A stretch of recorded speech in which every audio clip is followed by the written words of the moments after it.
We're on autopilot until we hit Telos. Until then, a droid could fly this thing. Besides, I think our passenger could use your help. I think she was barely keeping it together. I'm surprised she's able to stand with all that pain rolling off of her. Are you blind? If I were her, I'd be screaming like a stuck Minok. Well, I mean a very strong, manly Minok. I think she's just too proud to show any weakness. Especially in front of you. In case you hadn't noticed, she won't say 2 words to me, but she'll talk your ear off any chance she gets. What you think matters to her. A lot. She wants you to respect her. Besides, we haven't got much else to do until Telos. Oh, don't give me that. All it takes is being around people enough to read them. You should try it sometime.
Have you come for more answers?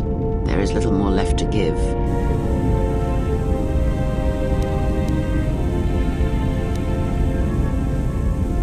This wound is a physical thing and will fade with time. It was necessary. Some things may only be learned from sacrifice.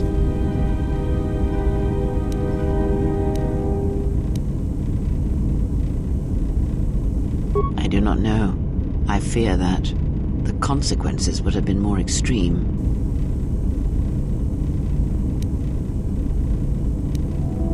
Possibly, yes, and I fear it works both ways. I would not wish to test it, nor should you.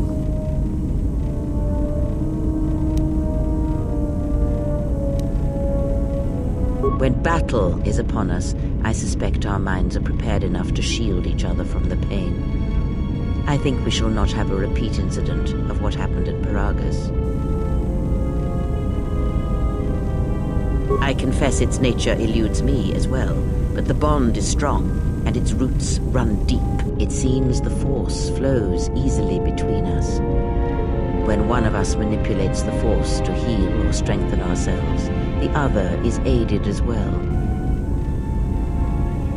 A powerful technique indeed, though, as we have noticed, it has its drawbacks. I do not know. The Sith struck more swiftly than I thought, and they will not stop until they have you in their grasp. If you fall, all the galaxy will echo it. It does not matter where we go. It is not the destination that matters. It is the journey. All paths will take us to the end, whatever it may be, and no matter how strongly we fight against it, for now, we are bound for Telos, and that is enough. Before the war, Jedi who failed their training were sent to the fields of Telos to serve the galaxy, not as Jedi Knights, but as farmers and laborers. The destruction of Telos was complete. I doubt any Jedi remain. Yet there may be echoes of their passing. We shall see. Then I am left with nothing more than we had already. My faith in you and your ability to meet what comes. Ask, and I will answer. These Sith, they seek the death of all Jedi, as have all the Sith, since the Jedi Order was first split. Yes, the Jedi Civil War is not the first one of its kind. Thousands of years ago, the Jedi had another civil war that split the Order. It was a terrible thing. A faction among the Jedi abandoned the teachings of the Order, following their own path. They waged war on their fellow Jedi, a war that raged across the galaxy. But these fallen Jedi were cast out, defeated, and they retreated to worlds in the Outer Rim. Over time, they took on the mantle of the Lords of the Sith, but in their hearts they never forgot the Jedi. The hatred for the Jedi Order burns in their veins like fire and echoes in their teachings. Revan tasted it, as Malak did. In a manner of speaking, they are different from Malak in that they are concerned only with the destruction of the Jedi. For them, it is all that matters, all that ever mattered. It is a different war these Sith wage, a thing of silence and shadow. They strike from the darkness, hiding from the face of the galaxy until all Jedi are exterminated. After all the Jedi are gone, then the galaxy is theirs, no matter whether the Sith or the Republic rules. It is the dark side that shall reign, unchecked. I believe them to be the result of special teachings. Their apparent weakness against you is evidence of this. Those Sith assassins can sense their prey through the Force. It is like a hunger. They feed and grow stronger when they are near Force sensitives. The stronger their prey is in the Force, the deadlier they become. As long as you were cut off from it, you were able to evade their sight. But after Paragus, I fear that you will be no longer shielded from their eyes, or the eyes of their masters. The stronger you grow, the more will come. Ask, and I will answer. Indeed. And was it the same as before?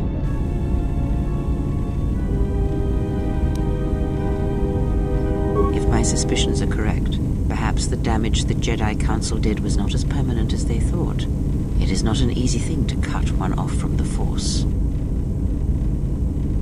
What did you believe? That you suddenly lost your connection with the Force without reason? Indeed it is. It is much like losing one's ability to listen, or being put into a deep sleep, unable to awaken to the galaxy around you. Such a thing has been done before, when Jedi have pronounced sentence on their own, and exiled them as they did you.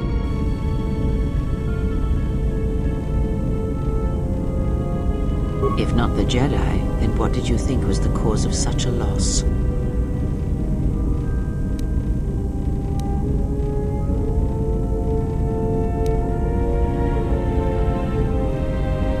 War leaves many scars, but rarely does it blind one to the Force.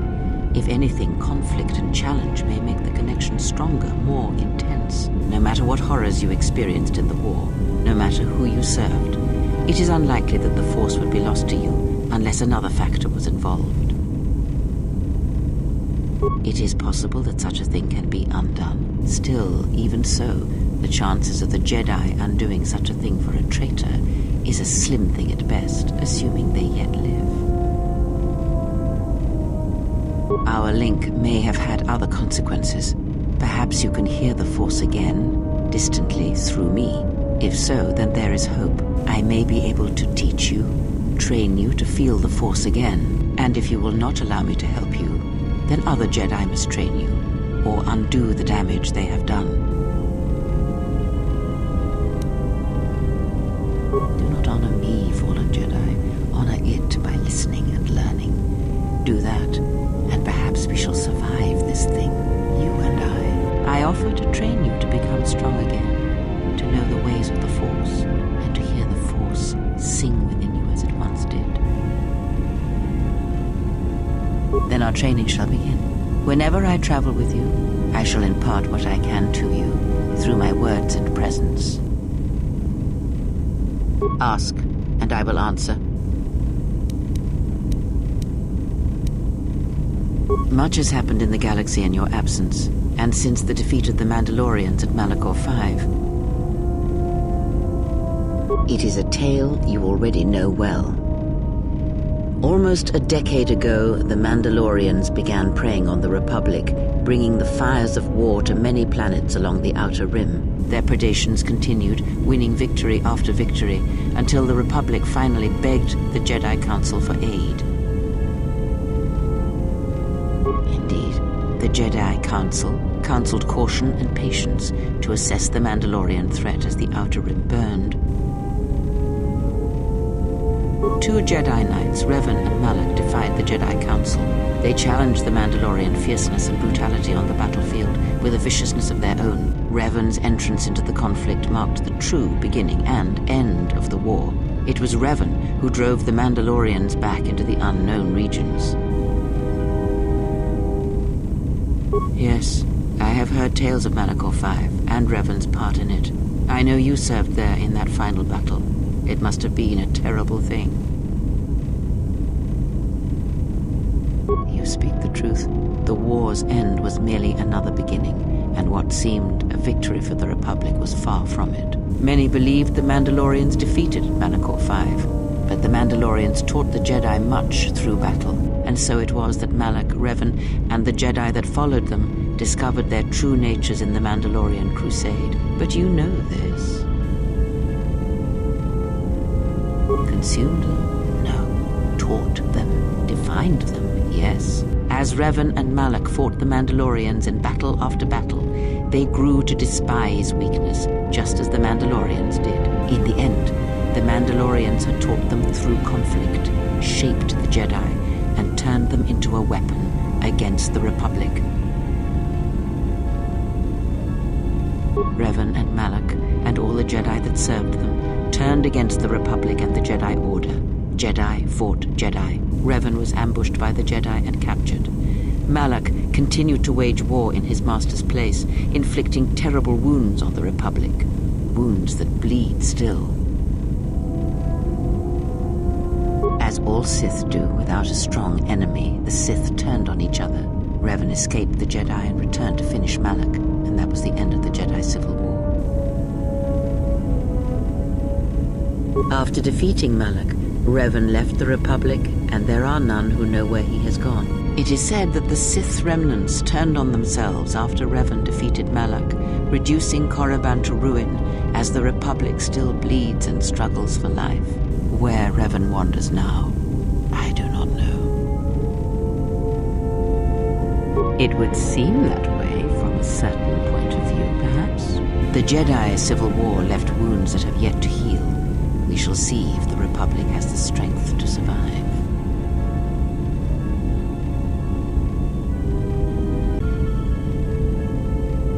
A culture's teachings, and most importantly the nature of its people, achieve definition in conflict. They find themselves or find themselves lacking. Too long did the Republic remain unchallenged. It is a stagnant beast that labors for breath and has for centuries. The Jedi Order was the heart that sustained its sickness. Now the Jedi are lost. We shall see how long the Republic can survive. We shall see. The Jedi Civil War cost the Republic much. The resources of the Sith seemed limitless. The Republic's was not. Fleets of warships, soldiers, and people were lost. Entire planets were decimated. Their inhabitants dead or refugees. It is a great burden for any civilization to bear. And this new threat, it is a quiet thing. Unlike the Jedi Civil War, it drives at something deeper than the strength of the Republic. It is aimed at you.